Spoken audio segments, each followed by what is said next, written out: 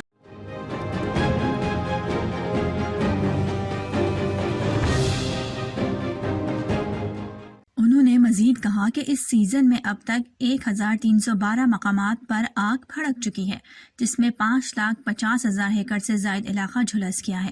ان میں سے 34 جنگل کی آگ انتہائی خطرناک تھی، جن سے انسانی جانوں اور املاک کے زیادہ بڑے نقصان کا خدشہ تھا۔ شوٹرز نے بتایا کہ عملے کے لیے فضائی آلودگی ایک مسئلہ بنی ہوئی ہے۔ بعض اوقات آگ پر بارش پڑنے کی وجہ سے آگ بجھتی ہے، لیکن ساتھ ہی دوبارہ گرم اور خشک موسم ہو جانے کی وجہ سے دھواں پیدا ہوتا ہے، جس سے علاقے میں کچھ نظر آنا مشکل ہو جاتا ہے۔ تاہم بارش اتنی زیادہ نہیں ہوئی جو آگ بجھانے میں بڑے پیمانے پر مددگار ثابت ہوئی ہو۔ ان مسائل کے باوجود اب تک عملے نے wildfire service air tanker بیڑے کے ساتھ 4,000 گھنٹے اور اپنے ہیلی کاپٹرز کے ساتھ 23,000 گھنٹے سے زائد پرواز کی ہے۔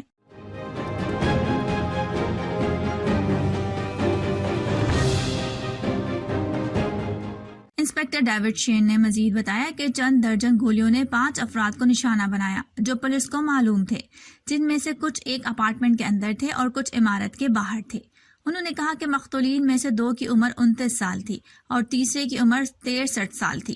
انہوں نے مزید کہا کہ مرنے والوں میں سے ایک کے پاس آتش اسلحہ تھا۔ شین نے مزید کہا کہ مونٹریال پولیس کا ایک بڑا یونٹ صوبائی پولیس کی مدد سے تفتیش کر رہا ہے، تاہم ابھی تک کوئی گرفتاری عمل میں نہیں آئی ہے۔ پولیس نے ابتدائی طور پر ایک ہلاکت کی تصدیق کی تھی، لیکن 2 دیگر متاثرین رات کے دوران فوت ہوئے، جبکہ باقی 2 متاثرین کی زندگیوں کو مزید خطرہ نہیں ہے۔ Last night, around 7 p.m., a few dozen shots of firearms were shot on a building situated at 9301 Boulevard Pera in Rivière-des-Prairies. Those shots, they hit 5 men who were inside apartment 2, inside or in front of the apartment 2. Unfortunately, 3 of them died. And the 2 others are stable, and we do not fear for their safety anymore. All of the men hit by those shots were known by our service, and one of the deceased was actually carrying a firearm on him. So the Major Crimes Unit took charge of the investigation, and there's an important deployment, a police deployment, as we speak, to investigate the crime scene, and it will be going on for many hours. Montreal will continue leading the fight, and we will put forward all our investigative strategies, and we will use our resources and benefit from the resources of Sûreté du Québec. And my last message is for the perpetrators of gunshots in Montreal City. Enough is enough. You have now the entirety of the Montreal police force on your back. So we recommend you stop immediately your firearm violence on our territory.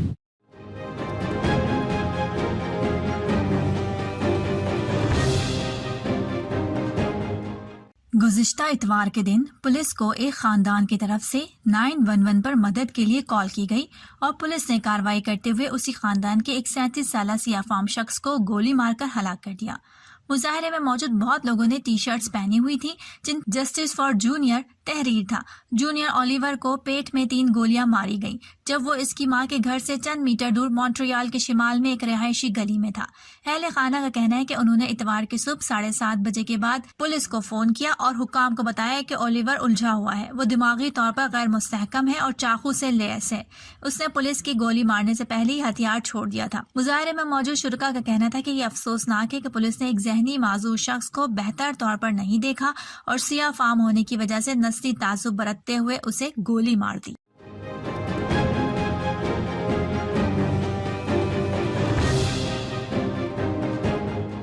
جس میں اضافی HEPA filters شامل ہوں گے کیونکہ بچے اس موسم خزاں میں ذاتی طور پر سیکھنے کے لیے اسکولوں میں آئیں گے۔ اسٹیفن نے کہا کہ اس سرمایہ کاری سے تقریباً 20,000 نئے HEPA یونٹس لگائے جائیں گے جو کہ تقریباً 50,000 ڈیوائسز پر مشتمل ہوں گے جو فی الحال کلاس رومز، جم، لائبریریز اور دیگر تدریسی جگہوں میں استعمال ہوں گے جہاں میکینیکل وینٹیلیشن نہیں ہے۔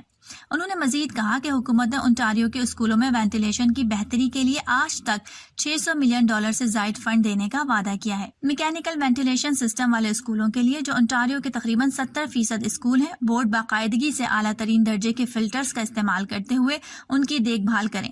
فلٹرز زیادہ کثرت سے تبدیل کریں اور انہیں اسکول کھولنے سے 2 گھنٹے پہلے اور 2 گھنٹے بعد تک چلائیں. OPP کے ترجمان نے بتایا کہ ایمرجنسی عملے کو سپہر 3 بجے کے بعد ہائی وے 401 کی مشرقی باڑ والی گلیوں میں بلایا گیا. افسران کا کہنا ہے کہ موٹر سائیکل سوار جو ہائی وے 6 پر جنوب کے طرف سفر کر رہا تھا، ہائی وے 401 پر جاتے ہوئے ٹرک کے کنارے سے ٹکرا گیا. ترجمان نے بتایا کہ اس شخص کے موقع پر ہی موت ہو گئی. تصادم کے بعد ٹرانسپورٹ ٹرک ڈرائیور زخمی نہیں ہوا. شواہد اکٹھے کرنے کے لیے افسران نے حادثے کے مقام کے قریب شاہراہ کا کچھ حصہ بند کر دیا تھا. ہائی وے کی بندش کے نتیجے میں کیمبرج میں ہائی وے 401 پر ٹریفک میں تاخیر ہوئی. بندش کے دوران ٹریفک کو ہائی وے 6 شمال کی جانب موڑ دیا گیا تھا.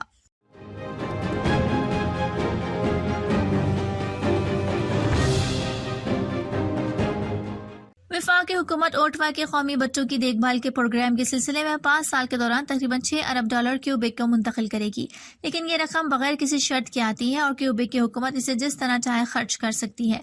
وزیر اعظم جسٹن ٹروڈو نے جمعرات کو مونٹریال میں پریمیئر فرانسس کے ساتھ اعلان کیا کہ ان کی حکومت اس رقم کو اس بات کو یقینی بنانے کے لیے استعمال کرے گی کہ صوبے کی سبسڈی والے ڈے کیئر نیٹ ورک میں کافی جگہ موجود ہیں اور ابتدائی بچوں کے اساتذہ کی تنخواہوں میں اضافہ کیا جائے گا. Over the next 5 years, we will help Quebec create tens of thousands of new childcare spaces while continuing to support even higher quality care across the system.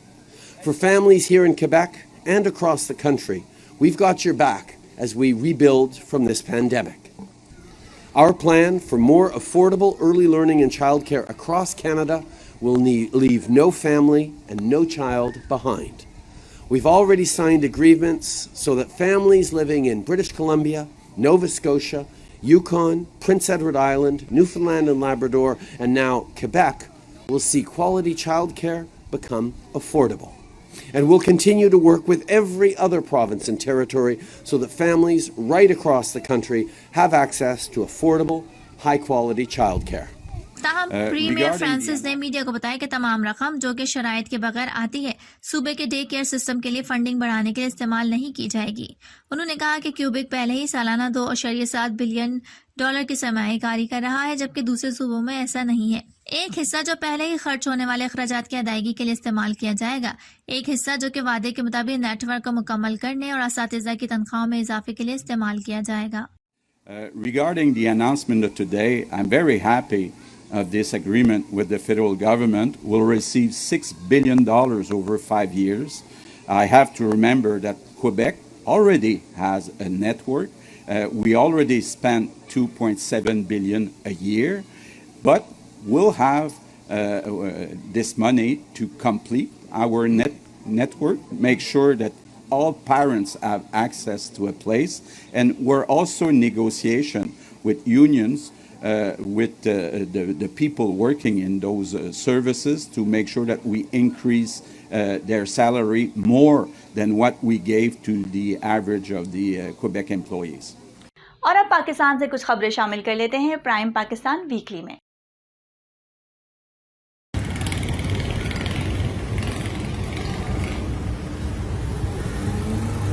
بسم اللہ الرحمن الرحیم. یہ آپ جس گاڑی کے پاس کھڑے ہیں اس کا آج افتتاح کروانے روشنی ہیلپ لائن کے چیئرمین محمد علی صاحب اور مراد سونی صاحب جو ان کے بورڈ ممبر یہاں پر آئے، ان کا کہنا ہے میں اس کا افتتاح کر دوں. ان کی محبت ہے. سلسلہ کچھ اس طریقے سے ہم نے آپ کو کورنگی میں دکھایا کہ ایک چھوٹی سی 6 سال کی بچی اغوا ہوتی ہے، اس کے بعد اس کے ساتھ جنسی زیادتی ہوتی ہے، اس کے بعد اس کی گردن پیچھے سے توڑ کے پھینک دی جاتی ہے. اس پورے پروسیس میں جب اس کی باڈی صبح کچرا کنڈی سے مل جاتی ہے اس کے بعد بھی 1 گھنٹے بعد جا کر پولیس وہاں پہنچتی ہے. ان کا ادارہ کیا کر رہا ہے گم ہونے والے بچوں کے لیے؟ کیسے ہی اب تک 5,500 بچوں کو ریکور کر چکے ہیں جو گم ہو جاتے ہیں، اور وہ ٹرانسجینڈرز 2200 ٹرانسجینڈر کی ٹیم ان کے ساتھ ہے جو کسی بھی گم ہونے والے بچوں کو کیسے فوراً ڈھونڈتی ہے، کیا طریقہ کار ہے، اس گاڑی کے اندر کیا کیا چیزیں موجود ہیں یہ دیکھ لیں. ان کا نمبر ہے 1138. اس پہ آپ کال کریں گے فوراً گاڑی آپ کے پاس پہنچے گی. اسی گاڑی کے اندر پولیس بھی موجود ہوگی، اسی گاڑی میں FIR کٹے گی، یہی گاڑی اپنے نیٹ ورک کو ہلائے گی اور جیسے تیسے آپ کا بچہ ڈھونڈنے میں مدد کرے گی. السلام علیکم محمد علی صاحب، کیا سلسلہ ہے بتائیں لوگوں کو. جناب دیکھیں، یہ ہم نے جو روشنی ہیلپ لائن کی ایک سروس ہم نے اسٹارٹ کی ہے 1138 کی، اور یہ سروس یہ ہے کہ یہاں پہ ہمارا کانسیپٹ یہ تھا کہ